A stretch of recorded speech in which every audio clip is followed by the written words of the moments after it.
പിതാവിൻ്റെയും പുത്രൻ്റെയും പരിശുദ്ധാത്മാവിൻ്റെയും നാമത്തിൽ ആമേൻ. എൻ്റെ പ്രിയപ്പെട്ടവരെ, ഇന്ന് ഏപ്രിൽ 28 ചൊവ്വാഴ്ച.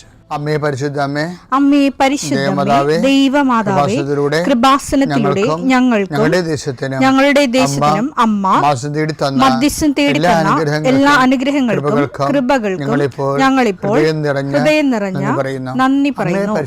അമ്മേ പരിശുദ്ധമേ, ദൈവമാതാവേ, 2004 ഡിസംബർ 7 ഉച്ചകഴിഞ്ഞ് 2:30 കൃപാസനത്തിൽ സംഭവിച്ച അമ്മയുടെ പ്രത്യക്ഷപ്പെടലിനെ കുറിച്ച് തിരുസഭയ്ക്ക് സമർപ്പിച്ചിരിക്കുന്ന പഠനരേഖകളുടെ മേൽ സഭാത്മകമായ പഠനം ആരംഭിക്കുവാൻ ഞങ്ങൾ പ്രാർത്ഥിക്കുന്നു. അമ്മേ പരിശുദ്ധമേ, ഭൂസ്വർലോകങ്ങളുടെ രാജ്ഞിയായ അങ്ങേയ്ക്ക് ഭൗമസംരക്ഷണത്തിനായി പ്രപഞ്ചപ്രകൃതിയെ തന്നെ തിരുസഭ പ്രതിഷ്ഠിക്കുവാൻ ഈ പ്രത്യക്ഷീകരണം വഴി ഇടയാക്കണമേ. പരിശുദ്ധമേ, ജപമാല മാതാവേ, സകല കൃപാസനം പ്രാർത്ഥനയോടും ചേർത്ത് ഞങ്ങളിപ്പോൾ പ്രാർത്ഥിക്കുന്ന ഈ കുടുംബത്തിന്റെ പ്രത്യേക നിയോഗം പറ മക്കളെ.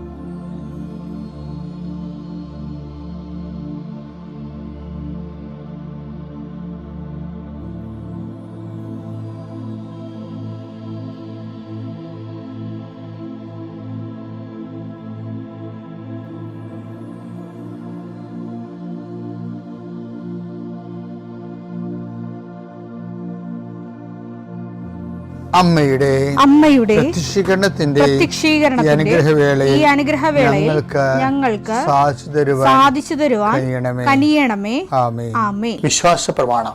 സർവശക്തനായ പിതാവും ആകാശത്തിന്റെയും ഭൂമിയുടെയും സൃഷ്ടാവുമായ ദൈവത്തിൽ ഞാൻ വിശ്വസിക്കുന്നു. അവിടുത്തെ ഏകപുത്രനും ഞങ്ങളുടെ കർത്താവുമായ ഈശോമിശിഹായിലും ഞാൻ വിശ്വസിക്കുന്നു. ഈ പുത്രൻ പരിശുദ്ധാത്മാവിനാൽ ഗർഭസ്ഥനായി കന്യകാമറിയത്തിൽ നിന്ന് പിറന്ന് പൊന്തിയോസ് പീലാത്തോസിന്റെ കാലത്ത് പീഡകൾ സഹിച്ച് കുരിശിൽ തറയ്ക്കപ്പെട്ട് മരിച്ച് അടക്കപ്പെട്ട് പാതാളങ്ങളിൽ ഇറങ്ങി മരിച്ചവരുടെ ഇടയിൽ നിന്ന് 3-ാം നാൾ ഉയർത്ത് സ്വർഗത്തിലേക്ക് എഴുന്നള്ളി സർവശക്തിയുള്ള പിതാവായ ദൈവത്തിന്റെ വലതുഭാഗത്തിരിക്കുന്നു. അവിടെ നിന്ന് ജീവിക്കുന്നവരെയും മരിച്ചവരെയും വിധിക്കുവാൻ വരുമെന്നും ഞാൻ വിശ്വസിക്കുന്നു. പരിശുദ്ധാത്മാവിലും ഞാൻ വിശ്വസിക്കുന്നു. വിശുദ്ധ കത്തോലിക്കാ സഭയിലും പുണ്യവാന്മാരുടെ ഐക്യത്തിലും പാപങ്ങളുടെ മോചനത്തിലും ശരീരത്തിന്റെ ഉയർപ്പിലും നിത്യമായ ജീവിതത്തിലും ഞാൻ വിശ്വസിക്കുന്നു. ആമേൻ. സുഖസ്ഥനായ ഞങ്ങളുടെ പിതാവേ, അങ്ങയുടെ നാമം പൂജിതമാകണമേ. അങ്ങയുടെ രാജ്യം വരണമേ. അങ്ങയുടെ തിരുമനസ് സ്വർഗത്തിലെ പോലെ ഭൂമിയിലും ആകണമേ. അന്നു വേണ്ടുന്ന ആഹാരം ഇന്ന് ഞങ്ങൾക്ക് തരണമേ. ഞങ്ങളോട് തെറ്റ് ചെയ്യുന്നവരോട് ഞങ്ങൾ ക്ഷമിക്കുന്നത് പോലെ ഞങ്ങളുടെ തെറ്റുകൾ ഞങ്ങളോടും ക്ഷമിക്കണമേ. ഞങ്ങളെ പ്രലോഭനത്തിൽ ഉൾപ്പെടുത്തരുതേ, തിന്മയിൽ ഞങ്ങൾ രക്ഷിക്കണമേ. ആമേൻ. നന്മ നിറഞ്ഞ മറിയമേ, സ്വസ്തി. കർത്താവ് അങ്ങയുടെ കൂടെ സ്ത്രീകളിൽ അങ്ങ് അനുഗ്രഹിക്കപ്പെട്ടവളാകുന്നു. അങ്ങയുടെ ഉദരത്തിൻ ഫലമായി ഈശോ അനുഗ്രഹിക്കപ്പെട്ടവനാകുന്നു. പരിശുദ്ധ മറിയമേ, തമ്പുരാന്റെ അമ്മേ, പാപികളായ ഞങ്ങൾക്ക് വേണ്ടി ഇപ്പോഴും ഞങ്ങളുടെ മരണസമയത്തും തമ്പുരാനോട് അപേക്ഷിക്കണമേ. ആമേൻ. കർത്താവിന്റെ ഉന്നതമായ നാമത്തിന് സ്വസ്ഥം ചെയ്യും. കർത്താവിന്റെ വിശുദ്ധ പൗരോഹിത്യത്തെ മഹത്വപ്പെടുത്തണമേ. കർത്താവ് സഭയിലുള്ള സാന്നിധ്യം പ്രകടമാക്കണമേ. 40 വർഷം ഞാൻ അർപ്പിച്ച കൃപാന്റെ യുഗതിയാൽ കൃപാസനത്താറെ ജീവനോടെ പ്രത്യക്ഷപ്പെട്ട മാതാവിൻ്റെ മധ്യസ്ഥത്താൽ ഞാൻ മക്കളെ ഈശോ നാമത്തെ ആശീർവദിക്കുന്നു. കർത്താവേ, ജോലിയില്ലാത്തവര്, വീടില്ലാത്തവര്, ജീവിതത്തിൽ കലഹങ്ങളും ഭിന്നതകൊണ്ട് പിരിഞ്ഞു താമസിക്കുന്ന ജീവിത പങ്കാളികളെ, കുഞ്ഞുങ്ങളുടെ തെറ്റായ അവസ്ഥകൾ കണ്ട് വിഷമിക്കുന്ന മാതാപിതാക്കന്മാരെ, ശാരീരികമായ രോഗങ്ങളെ അവസരപ്പെടുന്നതും രോഗം ആകുന്നതിന് സമയമെടുക്കുന്നില്ലെന്ന് ഓർത്ത് ഉത്കണ്ഠപ്പെടുന്നവരെയും സമർപ്പിച്ച് പ്രാർത്ഥിക്കുന്നു. ഇന്ന് യാത്ര ചെയ്യുന്നവരെ, ഇന്നത്തെ യാത്രയ്ക്ക് വേണ്ടി വിവിധമായ ഒരുക്കിയിരിക്കുന്ന ലക്ഷ്യങ്ങൾ, കണ്ടുമുട്ടുന്ന വ്യക്തികൾ, സംസാരിക്കുന്ന സംഭാഷണങ്ങൾ, എഴുതുന്ന രേഖകൾ, ഒപ്പിടുന്ന ഡോക്യുമെൻറ്റുകൾ, പങ്കെടുക്കുന്ന ഇൻ്റർവ്യൂകൾ, സെൻഡ് ചെയ്യുന്ന മെസ്സേജുകൾ എല്ലാം കർത്താവിൻ്റെ കൃപയാൽ നിറയപ്പെടാനും നീ ഇന്ന് തിരികെ എത്തുന്ന സമയത്ത് കർത്താവിൻ്റെ കൃപ നിന്നും നിറഞ്ഞു നിന്നുകൊണ്ട് സന്തോഷം വന്ന് ഉറങ്ങുവാനും ഇന്നത്തെ ദിവസം മുൻനിർത്തി നീ കണ്ടുമുട്ടുന്ന ഓരോ നിമിഷങ്ങളെയും, നിൻ്റെ ഓരോ സമയങ്ങളെയും, സന്ദർഭങ്ങളെയും, എല്ലാം സംരംഭങ്ങളെയും പരിശുദ്ധമ്മ ദൈവമാതാവിൻ്റെ മധ്യസ്ഥത്തിൽ രാത്രിയും തിരിച്ചെത്തുന്നവരെ കർത്താവിൻ്റെ നാമത്തിൽ മാതാവിൻ്റെ മധ്യസ്ഥതയിൽ ഞാൻ നിൻ്റെ ജീവിതത്തെയും നിൻ്റെ കുടുംബത്തെയും ഈശോ നാമത്തെ ആശീർവദിക്കുന്നു. എൻ്റെ പ്രിയോട് ഞാൻ ഇന്നലെ പറഞ്ഞതിൻ്റെ കുറച്ച് ബാക്കി പറഞ്ഞു. ഞാൻ ഇപ്പോൾ ഒരു രസമുണ്ടേ, എൻ്റെ പ്രസംഗത്തിന് എൻ്റെ കുറച്ച് എന്നോട് വളരെ അടുപ്പമുള്ളവരൊക്കെ വാട്സപ്പ് റിലേഷൻസ് ഉള്ള ആൾക്കാരുണ്ടല്ലോ, ഏറ്റവും സഹപ്രവർത്തകർ, അടുത്ത സഹപ്രവർത്തകർക്ക് അതുള്ളൂ 10-20 വരെ ഉണ്ടാകാൻ തുടങ്ങണം. അപ്പോൾ അവർ ചിലരൊക്കെ ഇത് ഈ ഡെയിലി ബ്രെഡ് കൂടുന്നുണ്ട്. അപ്പോൾ ഒരാൾ കൂടി പറഞ്ഞേ, അച്ഛൻ്റെ ജീവിതാനുഭവങ്ങൾ കേൾക്കാൻ നല്ല രസമാണെന്നത്. ഇപ്പം ഞാൻ ഇന്നൊരു ജീവിതാനുഭവം പറയാൻ പോയി. ഞാൻ അമ്പലപ്പുഴ ഒരു പള്ളിയിൽ വികാരിയായിട്ടിരിക്കണേ, കുറേ കാലം ഇരുന്നേ അവിടെ. അന്ന് നിങ്ങൾക്ക് പലർക്കും എന്നെ അറിയത്തില്ലായിരുന്നു. ഞാൻ അമ്പലപ്പുഴ പള്ളിയിൽ 6 കൊല്ലത്തോളം അവിടെ വികാരിയായിട്ടിരുന്നു. അവിടെ കുറേ പ്രശ്നങ്ങളിൽ ഒരു പ്രശ്നം വെച്ച് കഴിഞ്ഞാൽ പള്ളിയുടെ ഒരു സ്ഥലമേ കുട്ടനാടൻ പാടശേഖരങ്ങളുടെ കൂട്ടത്തിൽ നടുക്ക് അമ്പലപ്പുഴ പള്ളിക്ക് ഒരു സ്ഥലം ഉണ്ടായിരുന്നു, അത് നെൽപ്പാടം. അപ്പോൾ പിതാവ് പാസ്റ്റർ വിസിറ്റ് വന്നപ്പോൾ ഞങ്ങൾ അവിടെ പോയി. ഇടയ സന്ദർശനം വന്നപ്പോൾ അപ്പോൾ ഞങ്ങൾക്ക് ഈ സ്ഥലമൊന്നും അറിയത്തില്ല. അപ്പോൾ നടത്തിപ്പുകാരൻ കൈ ചൂണ്ടി പള്ളിയിൽ നിന്ന് കുട്ടനാടൻ പാടശേഖരത്തിൻ്റെ അരികിൽ പോയി വെച്ച് കൈ ചൂണ്ടി ഇന്ന സ്ഥലത്താണ് നമ്മുടെ സ്ഥലം കിടക്കണമെന്ന്. അപ്പോൾ അവിടെ നമ്മുടെ ഈ രേഖയൊന്നുമില്ല. പണ്ടാരും 945 അപ്പോൾ എത്രയോ വർഷം കഴിഞ്ഞ്, അല്ല 45 വർഷം മുമ്പ് നമ്മൾക്ക് ആരോ ഇഷ്ടദാനം തന്നാണ്, വിൽപ്പത്തത്തിലൂടെ, ഏതോ ഒരു വിൽപ്പത്തത്തിലൂടെ പള്ളിക്ക് ഇഷ്ടദാനം കിട്ടിയതാണ്. അപ്പോൾ നമ്മുടെ കയ്യിൽ അങ്ങനെ രേഖകൾ അതിനൊന്നുമില്ല. പക്ഷേ എന്ത് സംഭവിച്ചു കഴിഞ്ഞാൽ, അപ്പോൾ ഞാനുണ്ട്, പിതാവുണ്ട്, ശിവൻ അത്തിപ്പുഴ പിതാവ്, ഇന്നത്തെ ട്രസ്റ്റികളുണ്ട്. അപ്പോൾ എനിക്ക് ഏറ്റവും എൻ്റെ റൈറ്റ് ഹാൻഡായിട്ട് നടക്കുന്ന ഒരു ട്രസ്റ്റിയുണ്ട്, കുഞ്ഞോൻ ചേട്ടൻ എന്ന് പറയും. അപ്പോൾ ഞങ്ങൾ തമ്മിൽ ഭയങ്കര കമ്പനിയായിരുന്നു. ഇപ്പം ഇല്ല, കർത്താവിൻ്റെ അടുത്തൊക്കെ പോയി. അപ്പോൾ ഞങ്ങൾ രണ്ടൊരു പ്ലാനിട്ട് നമുക്ക് പ്രാർത്ഥിക്കാം, എപ്പോഴെങ്കിലും ഇതിനൊരു സമാധാനം ഉണ്ടാവും. നമ്മൾ നല്ല 5-6 ഏക്കറുണ്ട്, ചെറിയ ഏക്കർ, കുട്ടനാട്ടിൽ 5-6 ഏക്കർ സ്ഥലമാണ്.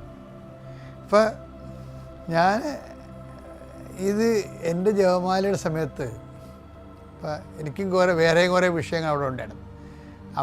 ജനങ്ങളെല്ലാം നമ്മൾ അവിടെ ഇടവകയൊന്നും അളന്നില്ലാഞ്ഞിട്ട് നമ്മൾ പീറ്റർ പിതാവിൻ്റെ കാലത്ത് സ്ഥലം വാങ്ങിച്ചിട്ട് 2.5 ഏക്കർ സ്ഥലം അമ്പലപ്പുഴ ടൗണിൽ വാങ്ങിച്ചിട്ട് നമ്മുടെ ആൾക്കാരെ പലയിടത്തുനിന്നും വീടില്ലാത്തവരെ കൊണ്ടുപോയി അവിടെ വീട് കെട്ടിക്കൊടുത്ത് താമസിപ്പിക്കുകയാണ്. അത്രയും ഭയങ്കര പേഴ്സ പ്രവർത്തനമാണ് നടത്തിയത്. പക്ഷേ അങ്ങനെ കൊടുത്തപ്പോൾ എല്ലാവരും കൊടുത്തു, എല്ലാ ജാതിക്കാർക്കും കൊടുത്തു. അവരാരും നമുക്ക് ക്രിസ്ത്യാനിയാക്കാൻ വേണ്ടി കൊടുത്തതല്ല. അത് ക്രിസ്തു നമ്മളോട് പറഞ്ഞിട്ടുണ്ട്, നിങ്ങൾ സ്വർഗസ്ഥനായ ഞങ്ങളുടെ പിതാവേ എന്ന് നമ്മൾ പ്രാർത്ഥിക്കുകയും പ്രവർത്തിക്കുമ്പോൾ മറ്റുള്ളവരത് അതിനകത്ത് ആനുകൂല്യം കൂട്ടാതിരിക്കുകയും ചെയ്യുമ്പോൾ കള്ളത്തരമല്ലേ. അതുകൊണ്ട് ക്രിസ്ത്യാനികൾ ആർക്കെങ്കിലും കൊടുക്കുന്നുണ്ടെങ്കിൽ അത് മതം മാറ്റാൻ വേണ്ടിയൊന്നുമല്ല. അത് ഈ സ്വർഗസ്ഥനായ ഞങ്ങളുടെ പിതാവേ എന്ന് വെക്കുമ്പോൾ എല്ലാവരും ദൈവത്തിൻ്റെ മക്കളായതുകൊണ്ട് നമ്മൾ ഇവിടെ പങ്കുവെക്കുമ്പോൾ അവിടെ പകർച്ച കൊടുക്കും. അങ്ങനെ പല ഹൈന്ദവ സഹോദരങ്ങൾക്കും മുസ്ലിം സഹോദരങ്ങൾക്കും ആലപ്പുഴ രൂപത അമ്പലപ്പുഴ ഇടവകയിൽ സ്ഥലവും വീടും വാങ്ങിച്ചു കൊടുത്തിട്ടുണ്ട്. മുസ്ലിംസിനുണ്ട്. ഞാൻ അവിടെ പോകണതാണ്, അവരെ സന്ദർശിക്കാനൊക്കെ പോകണതാണ്. പലപ്പോഴും നമ്മൾ ഓർക്കണം. ഇപ്പം നിങ്ങളിപ്പോൾ ഈ FCRI എന്നൊക്കെ പറഞ്ഞപ്പോൾ കേട്ടപ്പോൾ ഭയങ്കരമായിട്ട് ക്രിസ്ത്യാനിക്ക് മലമറച്ച കാശ്. ക്രിസ്ത്യാനി ചെയ്യണേ എന്താണ് ശരിക്കും പറഞ്ഞാൽ ഇതുപോലുള്ള ജോലി ചെയ്യണത് ആർക്കാണ്. ഇനി FFA എന്ന് പറഞ്ഞൊരു സംഘടനയുണ്ട്, അതും ഞാനത് കൈകാര്യം ചെയ്തിട്ടുള്ളതാണ്. അതും ആർക്കാണ് കൊടുക്കുന്നത്? ക്രിസ്ത്യൻസിനും കൊടുക്കും, ഹിന്ദുസിനും കൊടുക്കും, മുസ്ലിംസിനും കൊടുക്കും.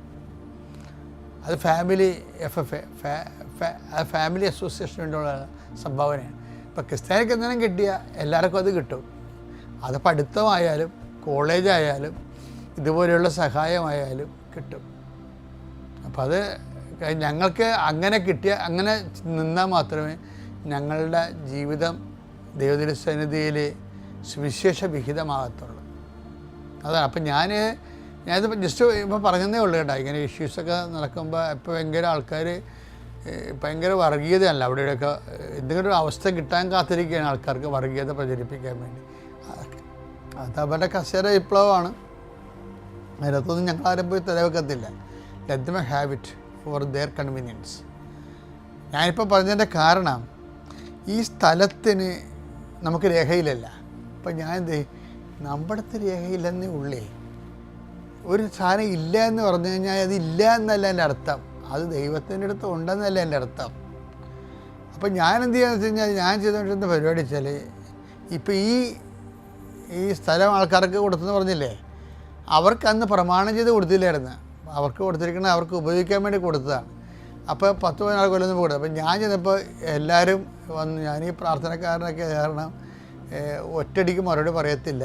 അച്ഛൻ അതിനെക്കുറിച്ച് അച്ഛൻ്റെ ഒരു ഹ്യൂമാനിറ്റേറിയൻ കൺസെപ്റ്റ് ഉണ്ടാകുമല്ലോ വിചാരിച്ചിട്ട് ആൾക്കാർ ഞാൻ ചെന്നപ്പോൾ എൻ്റെ അടുത്ത് തോന്നുന്നു, അച്ഛാ ഞങ്ങൾക്ക് പഞ്ചായത്തിൽ നിന്ന് ഒരു ആനുകൂല്യം കിട്ടണില്ല അച്ഛാ, ഒരു സെപ്റ്റി ടാങ്ക് പോലും ഞങ്ങൾക്ക് റിപ്പയർ ചെയ്യാൻ പറ്റണില്ല അച്ഛാ. അപ്പോൾ അതുകൊണ്ട് അച്ഛൻ ഞങ്ങളുടെ പേര് ഇതാക്കി തരാൻ പിതാവിനോട് പറയണമെന്ന് പറഞ്ഞു. അപ്പം ഞാനത് എനിക്കറിയാം ഇവർ കൊടുത്താൽ ഇവർ ചില ആൾക്കാർ വിറ്റ് അപ്പം തന്നെ രാജ്യം വിട്ടു പോകും, മക്കൾക്ക് അവിടെ പഠിക്കണം ഇവിടെ പഠിക്കണം എന്നൊക്കെ പറഞ്ഞുകൊണ്ട് ഇവരപ്പം തന്നെ വിൽക്കും. അതൊക്കെ എനിക്കറിയാം. പിന്നെ കിടപ്പാടം പോലും ഇല്ലാത്ത അവസ്ഥയിലാകും. അപ്പോൾ അതുകൊണ്ട് ഞാനിങ്ങനെ ഡൗൺ ചെയ്ത് നിൽക്കുക. എങ്കിലും ഞാനൊരു പണി ചെയ്ത് എന്ത് ചെയ്യുന്നറിയാവോ, അതായത് ഞാൻ അവിടെ ചെന്നപ്പോൾ തന്നെ, ആ പള്ളി ചെന്നപ്പോൾ തന്നെ ചെയ്ത പരിപാടി വെച്ച് കഴിഞ്ഞാൽ അവിടെ ലൂർദ് മാതാവിൻ്റെ രൂപമാണ്, മാതാവിൻ്റെ രൂപമായിട്ട് അവിടെ ഉള്ളത്. അപ്പം ഞാൻ ലൂർദ് മാതാവിന് എനിക്ക് എവിടെയെങ്കിലും പോകണമെന്നുണ്ടെങ്കിൽ മാതാവിനോട് കണ്ട് സംസാരിച്ചിട്ടേ പോകത്തുള്ളൂ. അപ്പം ഞാൻ എന്ത് ചെയ്തു, ഞാൻ അമ്പലപ്പുഴ പള്ളിയുടെ വാതിക്കലുടെ ജനൽ തുറന്നിട്ടിട്ട് അൾത്താറയിൽ ഇരുന്ന മാതാവിനെ കൊണ്ടുവന്ന് അവിടെ അകത്ത്, പള്ളിയുടെ അകത്ത് ഒരു മേശയിട്ട് പ്രതിഷ്ഠിച്ചു. അപ്പോൾ എനിക്ക് കൈയെത്തി അമ്മയുടെ കാലിൽ തൊട്ടിട്ടും കാര്യങ്ങൾ പറഞ്ഞിട്ട് പോകണം. തിരിച്ച് രാത്രി 1 മണിക്കും 2 മണിക്കൊക്കെയാണ് ചിലപ്പോൾ കയറി വരുന്നത്. അപ്പോൾ അമ്മയെ കണ്ടിട്ട് അവിടെ ലൈറ്റ് ഇട്ടിട്ടുണ്ട്, അമ്മയെ കണ്ടിട്ട് പോയി കിടന്ന് ഉറങ്ങണം. അപ്പോൾ അവരുടെ പ്രൈവറ്റ് റിലേഷൻസാണതെല്ലാം. അപ്പോൾ ഒരു പ്രാവശ്യം ഞാൻ ഇപ്പോൾ ഈ പ്രശ്നങ്ങൾ വന്നപ്പോൾ ഞാൻ എന്ത് വെച്ച് കഴിഞ്ഞാൽ, ഞാൻ ആ കൊടിമരം, അമ്മയുടെ ഫ്രണ്ടിൽ തന്നെ കൊടിമരമുണ്ട്, ആ കൊടിമരത്ത് നിന്ന് ഞാൻ സമയം കിട്ടുമ്പോഴൊക്കെ ആൾക്കാർക്ക് ഒഴുതെങ്കിൽ ഞാനവിടെ ഫ്രീ ആയിട്ടിരിക്കുന്ന കുറേ സമയമുണ്ടായിരുന്നു. അന്ന് ഇന്നുപോലെ കൃപാസനത്ത് അതുപോലെ തിരക്കൊന്നുമില്ല. എനിക്കിങ്ങനെ വല്ലപ്പോഴും ശുശ്രൂഷക്ക് ചൊവ്വാഴ്ചയോ ഞായറാഴ്ചയോ ഇവിടെ വന്നാൽ മതി, ബാക്കിയെല്ലാം ഞാൻ അവിടെ തന്നെയായിരുന്നു. അപ്പം ഞാൻ കൊടിമരത്തെ വന്നിരുന്ന് കൊന്തയില്ല. എന്നിട്ട് പിന്നീട് കൊടിമരത്തെ ഒന്ന് മുട്ടിട്ട് നിരങ്ങി അമ്മയെടുത്ത് ചെല്ലും. മുട്ടിട്ട് നിരങ്ങി അപ്പുറം മണമൊന്നും കാണുന്നില്ല, രേഖകളൊന്നും ഇല്ല, എന്താ നമ്മുടെ സ്ഥലമായിരുന്നത്, കൈവിട്ട് പോയൊരു വിഷമമുണ്ട് എന്നൊക്കെ അമ്മയോട് പറയും. അപ്പോൾ കുറച്ച് കഴിഞ്ഞപ്പോൾ സാബു എന്ന് പറഞ്ഞ് ഇതുപോലെ ഒരു സഹപ്രവർത്തനമുണ്ട്, ആ ഇല്ലിച്ചലയുള്ളതാണ്, മോനിച്ചൻ സാബു. അപ്പോൾ സാബു ഒരിക്കൽ ഓടി വന്ന് എൻ്റെ അടുത്ത് വന്ന്, അച്ഛാ നമ്മളുടെ ആ സ്ഥലത്തില്ലേ കുട്ടനാട്ടിൽ, അവിടെ വേറെ ഒരു പാർട്ടി അവിടെ വിതക്കണം എന്ന് പറഞ്ഞു. അവരൊരു 2-3 ഏക്കർ നേരത്തെ അവിടെ നിന്ന് കയ്യേറി എടുത്തിട്ടുണ്ട്, ഇപ്പം അടുത്ത കൂടി വിതയ്ക്കണം എന്ന് പറഞ്ഞു. അപ്പോൾ ഞാനുടനെ ഒരു നീട്ടിപ്പിടിച്ച് കത്തെഴുതി പിതാവിന് കൊടുത്ത്, എന്തെങ്കിലും രേഖ ഉണ്ടെങ്കിൽ പിതാവ് തരണമെന്നും പറഞ്ഞു ബിഷപ്പ് ഹൗസിൽ. അപ്പം ദൈവത്തിൻ്റെ അനുഗ്രഹം കൊണ്ട് പിതാവിന് വിൽപ്പത്തത്തിൻ്റെ ഒരു പേജ് ഫോട്ടോസ്റ്റാറ്റ് കിട്ടി. അത് കണ്ണായ ഒരു പേജ്, പണ്ടങ്ങാട് കൊടുത്താലേ അതിൻ്റെ ഫോട്ടോസ്റ്റാറ്റാണ് വിൽപ്പത്തത്തിൻ്റെ. അപ്പോൾ അതുകൊണ്ട് ഉടനെ വക്കീലിന് കൊടുത്തു. ബിഷപ്പ് ഉടനെ വക്കീലിനെ വിളിപ്പിച്ച് വക്കീലിന് കൊടുത്തു. വക്കീലത് കോടതി കൊടുത്ത്, അപ്പോൾ ഇനി അത് പോക്കോരോ ചെയ്ത് അളന്ന് ടാക്സ് അടച്ച് ടെസ്റ്റ് ചെയ്ത് വാങ്ങിക്കണം. അതൊന്നും ഭയങ്കര പാടാണ്, കിട്ടത്തില്ല. അപ്പം അതിന് കോടതി എന്ന് ഉടനെ പറഞ്ഞ് ആ വസ്തു നിങ്ങളുടേതാണെന്ന് തെളിയിക്കാൻ എന്തെങ്കിലും ഡോക്യുമെൻ്റ് വേണമെന്ന് പറഞ്ഞു. അപ്പോൾ വക്കീൽ പറഞ്ഞ് നമ്മുടേതാണെന്ന് ആ വസ്തു നമ്മളിപ്പം ഇപ്പോഴും നമ്മൾ കൈകാര്യം ചെയ്യുന്നുണ്ടെന്ന് പറഞ്ഞതിന് ഡോക്യുമെൻ്റ് വേണമെന്ന് പറഞ്ഞു. ഇപ്പോഴും നമ്മുടെ ആ വസ്തു നമ്മുടെ കൈകാര്യത്തിലാണ് ഡോക്യുമെൻ്റ് വേണമെന്ന്. അപ്പോൾ എന്ത് ചെയ്യാനാണ്, ആ വസ്തു ഒരു ട്രാക്ടറിനെ വിളിച്ച് ആ വസ്തു ഈ പാടത്തിന് കണ്ണെത്താ ദൂരത്ത് കിടക്കണത്, നോക്കത്താ ദൂരത്ത് കിടക്കുകയാണ്. അവിടെ നമ്മൾ നീന്തിയ എങ്ങനെയും ചെല്ലണം. അവിടെ എന്നിട്ട് ട്രാക്ടറിനെ വിളിച്ച് അവിടെ പോയി അത് ട്രാക്ടർ ഓടിച്ച് നമ്മളവിടെ നിർത്തി, അച്ഛനെ ഈ ലോഹയിട്ട് അവിടെ നിർത്തിയിട്ട് അതിൻ്റെ ഫോട്ടോ എടുത്ത് കോടതി കൊടുക്കണം. സ്റ്റിൽ ഇറ്റ് ഈസ് ഇൻ അവർ യൂസേജ് കൺട്രോൾ എന്നുള്ള രീതിയിലാണ്. അപ്പം അതത്ര പെട്ടെന്ന് നടക്കണ കാര്യമല്ല. കാരണം ആ സ്ഥലത്തുള്ള എല്ലാം ഒരു പ്രത്യേക പാർട്ട് കൈകാര്യം ചെയ്ത് കയറി എടുത്ത് വയ്ക്കണം. ഇത് മിച്ചഭൂമി എന്നൊക്കെ പറഞ്ഞുകൊണ്ട് ആൾക്കാരുടെ തെറ്റിദ്ധാരണ അടിച്ച് ഏൽപ്പിച്ചിട്ട് ഇതവർ കൈകാര്യം ചെയ്തുകൊണ്ടിരിക്കുകയാണ്. അപ്പം നമ്മുടെ തലവട്ടം അവിടെ കണ്ടു കഴിഞ്ഞാൽ ആൾക്കാർ കൂടുകയും ഇല്ലാത്ത ഇഷ്യൂ ഉണ്ടാകുകയും ചെയ്യും. അപ്പം അതിന് ഞാനവിടെ ചെല്ലുമ്പോൾ കർത്താവ് ഒരു പണി ചെയ്തു. എന്താണെന്നറിയാമോ? അതായത് ചുറ്റുവട്ടത്ത് ഭയങ്കര മഴ. അത് നമുക്ക് ചെയ്യാൻ പറ്റത്തില്ല, ദൈവത്തിന് ചെയ്യാൻ പറ്റത്തുള്ളൂ. അതാണ് സംഭവം. അവിടെ വല്ല വല്ല ഉണ്ടെങ്കിൽ ആൾക്കാരെല്ലാം എന്നെ കാണുമ്പോൾ ഓടിക്കോളും. അപ്പോൾ ഭയങ്കര മഴ. പക്ഷെ ഒരു കാര്യമുണ്ട്, മഴയാണെങ്കിലും ആ പാടശേഖരനൊന്നും ട്രാക്ടർ കാണാനില്ല. അപ്പം ഞങ്ങൾ എന്ത് വെച്ചാൽ, ഞാൻ കുഞ്ഞുചേട്ടനും കൊന്തയുടെ ആളാണ്. ഞങ്ങൾ രണ്ടും കൂടി നേടി മഴയത്ത് നിന്നുകൊണ്ട് കൊന്തയിൽ ചെയ്യണം അവിടെ. കാര്യം എന്താ എവിടെ തുടങ്ങണമെന്ന് അറിയത്തില്ല. അപ്പോൾ കൊന്ത ചെല്ലണ സമയത്തുണ്ടല്ലോ, കൊന്തയിൽ തിരയാകുമ്പോൾ ഈ മഴയുടെ ഈ മഴ നിഴലില്ലേ, ഒരു 2-3 കിലോമീറ്റർ അകലെ ഒരു നിഴൽ പോലെ ട്രാക്ടർ ഓടുന്നുണ്ട്. അത് മാതാവ് കാണിച്ചു തന്നാണ്. അപ്പോൾ ആ ട്രാക്ടറിനെ വിളിക്കണം. പക്ഷേ അത് നമ്മുടെ നമ്പറൊന്നും, നമുക്ക് ആ സ്ഥലത്ത് ഞാൻ ആദ്യം ചെല്ലുകയും നമ്മുടെ നമ്പറൊന്നുമില്ല. അപ്പോൾ ആ വഴിക്ക് കൂടി തന്നെ കുടയും ചൂടി പോകണം കണ്ടപ്പോൾ ഞാൻ ചോദിച്ചു, ചേട്ടാ ആ ട്രാക്ടറിൻ്റെ നമ്പർ കിട്ടാൻ എവിടെ വല്ല മാർഗമുണ്ട്? അപ്പോൾ അയാൾ പറഞ്ഞത് മോട്ടോർ പേരെ ചോദിച്ചാൽ ചിലപ്പോൾ കിട്ടുമെന്ന് ചോദിച്ചു. അപ്പോൾ ഞങ്ങൾ ഈ മഴയത്ത് മോട്ടോർ പേരിലോട്ട് നടന്ന് മോട്ടോർ വരെ ചെന്നപ്പോൾ ആ ട്രാക്ടറിൻ്റെ നമ്പർ കിട്ടി. ഞങ്ങൾ ഈ മഴയത്ത് അയാളെ വിളിച്ചു. വിളിച്ചപ്പോൾ അയാൾ പറഞ്ഞ്, അങ്ങനെയൊന്നും വരാൻ പറ്റത്തില്ല, നമ്മൾ സ്ഥിരം കുറ്റികളല്ലല്ലോ. ഇവിടെ ഞാൻ ഏറ്റവും കുറേ സംഭവങ്ങളുണ്ട്, ഞാൻ ചെയ്തുകൊണ്ടിരിക്കുക, മഴയത്ത് വരാൻ പറ്റിയില്ലെന്ന് പറഞ്ഞു. തന്നെയല്ല, ആ സ്ഥലം ഇന്ന ആൾക്കാർ കൈകാര്യം ചെയ്തുകൊണ്ടിരിക്കുകയാണ്, അതൊരു തർക്കപ്പുരയിടമാണെന്നൊക്കെ പറഞ്ഞുകൊണ്ട് അയാൾ സ്ഥിരമായിട്ട് അവിടെ ആ മേഖലയിൽ വർക്ക് ചെയ്യുന്ന ട്രാക്ടറുകാരനാണ്. അപ്പം എൻ്റെ മാതാവ് എനിക്ക് തന്നൊരു അതാണ്ട് ഇത് ഈ പ്രെയർ ചെയ്യണമെന്ന് പറഞ്ഞതിൻ്റെ കാര്യമാണ്. നമുക്ക് ചെയ്യാൻ പറ്റാത്ത കാര്യങ്ങളുണ്ടാകും നമ്മുടെ ജീവിതത്തിൽ. ഞാൻ ഉടനെ പറഞ്ഞു, ചേട്ടാ ഒരു 10 മിനിറ്റ് വന്നാൽ മതി, 1 മിനിറ്റിന് ചേട്ടന്. അപ്പോൾ ഒരു 10 മിനിറ്റ് വന്നാൽ മതി, ചേട്ടന് 5000 രൂപ തരാമെന്ന് പറഞ്ഞു. അപ്പോൾ ഉടനെ പുള്ളിക്ക് മനസ്സിലായി സീരിയസ് ആണ്, നമ്മൾ ആത്മാർത്ഥമുള്ളവരാണ് മനസ്സിലായത്. നോക്കട്ടെ മഴ ഒന്ന് തോരട്ടെന്ന് പറഞ്ഞു. അപ്പോൾ ഉടനെ ചെറിയൊരു മഴ തുറന്നപ്പോൾ തന്നെ പുള്ളി 10 മിനിറ്റ് അപ്പോൾ കാര്യമല്ലേ. ഇവിടുന്ന് ഈ മഴയത്ത് ഈ കുറേ പോകണം, അതിൻ്റെ അകത്ത് 1.5 കിലോമീറ്റർ നടക്കണം. അപ്പോൾ ഞാൻ ലോഹയൊക്കെ ഊരി തയ്യൽ ഓല കെട്ടി വെച്ചിരിക്കുക. താഴെയുടെ നനഞ്ഞ് കുതിർന്നു പോയി. പിന്നെ ഈ പാൻസ് ഇട്ടുകൊണ്ട് ഇറങ്ങി ഈ പാടശേഖരത്തിൻ്റെ വരമ്പിൽ കൂടി പോവുകയാണ്. നല്ല മഴയാണ്. പിന്നെ കുറേ വരമ്പിൽ ചിലപ്പോൾ കുഴമ്പില്ല. അവിടെ പിന്നെ നമുക്ക് ഇങ്ങനെ അരവപ്പം ഈ മുട്ടപ്പം വെച്ച് നീന്തി പക്ഷെ അവിടെയൊക്കെ അണലി ഉള്ളതാണ് ശരിക്കും. എൻ്റെ ഒരു സുഹൃത്ത് അണലി കടിച്ച് അവിടെ മരിച്ചിട്ടുണ്ട്. പക്ഷേ ഈ സമയത്തൊന്നും ഈ മഴ അല്ലെങ്കിൽ നീന്തൽ അല്ലെങ്കിൽ ഇതൊന്നും ദൈവം നമ്മളെ അറിയിക്കത്തില്ല. അതാണ് എൻ്റെ വിഷയം. അതായത് ഒന്നും നിന്നെ ഉപദ്രവിക്കത്തില്ല. കർത്താവിന് നമ്മളെ കുറേ വാഗ്ദാനങ്ങളുണ്ടേ. നമ്മൾ ഇന്നലെ കണ്ടില്ലേ, നിങ്ങളെ സർപ്പങ്ങളെ കയ്യിലെടുക്കും, നിങ്ങൾ ഉപദ്രവിക്കത്തില്ലെന്ന് പറഞ്ഞ പോലെ തന്നെ ഇങ്ങനെയുള്ള നെഗറ്റീവ് ഒന്നും, അതാണ് ഞാനിന്ന് പറഞ്ഞത്, അത് ദൈവം ഇങ്ങനെ ബ്ലോക്ക് ചെയ്ത് കളയും. നമ്മൾ ആ സമയത്ത് അണലിയെക്കുറിച്ച് ചിന്തിക്കണില്ല, മഴയെക്കുറിച്ചോ വെള്ളത്തെക്കുറിച്ചോ നമ്മൾ വീഴുമോ അങ്ങനെയൊന്നും ചിന്തിക്കണില്ല. അപ്പം നമ്മളെ ചിന്തിപ്പിക്കാതെ, നെഗറ്റീവ്സ് ഒന്നും ചിന്തിപ്പിക്കാതെ ദൈവം മാരകമായി എന്ത് കഴിച്ചാലും നിനക്ക് ഒരു ഉപദ്രവം ഉണ്ടാകത്തില്ലെന്ന് പറഞ്ഞില്ലേ. ഈ മാരകമായി ഒന്നും നമ്മളെ കഴിപ്പിക്കാൻ പോലും ദൈവസാധനത്തെക്കുറിച്ച് ഓർപ്പിക്കാതെ നമ്മൾ സ്പോട്ടിൽ ചെല്ലുകയാണ്. അതാണ് പ്രാർത്ഥന ഗുണം. അപ്പം നിങ്ങൾ എപ്പോഴും നമ്മൾ ശ്രദ്ധിക്കേണ്ടത്, ഒരു വിഷയം ഉണ്ടാകുമ്പോൾ പ്രാർത്ഥിക്കണമല്ല. പ്രാർത്ഥന ഒരു ജീവശ്വാസം പോലെ കണ്ടിന്യൂസ് ആയിട്ട് തന്നെ ജീവിതത്തിൻ്റെ ഒരാളായിട്ട് മാറിയാൽ ഇതുപോലെയുള്ള സമയം വരുമ്പോൾ ദൈവത്തിൻ്റെ സ്വഭാവം കാണിക്കും. എന്താണ്? ആൾക്കാർ ഓടിക്കൂടായിരിക്കാം, മഴ പെയ്ച്ചു, അണലിയും പാമ്പൊക്കെ കൊണ്ടുള്ള സ്ഥലത്ത് കൂടി എന്നെ അത് അറിയിക്കാതെ കൊണ്ടുപോയി ഈ ടാക്ട് കയറാനും കറക്റ്റ് സ്പോട്ടിൽ വന്ന് ആ സമയത്ത് കുഞ്ഞുചേട്ടൻ ഇയാളെ ഉഴുത് ഞാൻ നടന്നതിൻ്റെ കൂടെ അയാൾ ഫോട്ടോ എടുത്ത് കോടതി കൊടുത്ത് കോടതി വസ്തു അളക്കാൻ തീരുമാനിച്ചു. അളന്നു കഴിഞ്ഞപ്പോൾ നമ്മുടെ രേഖ കൊണ്ട് കാര്യം കോടതി അത് പോക്കുവരെ ചെയ്തിരുന്നു.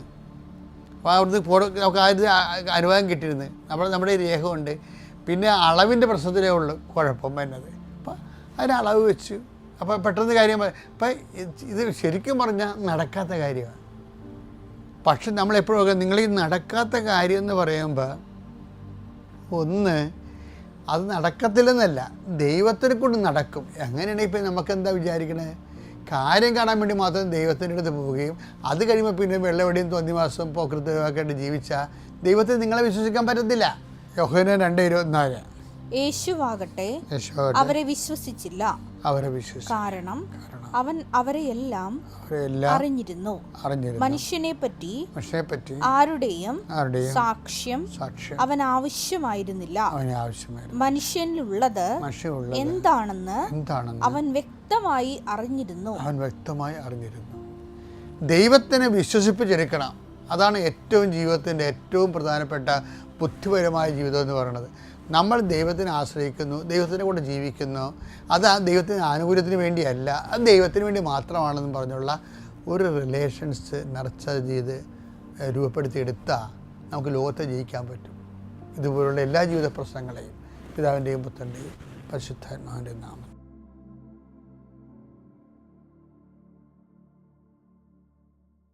അത്യപൂർവ ദൈവാനുഭവങ്ങൾ ഇനി നിങ്ങൾക്കും സ്വന്തം.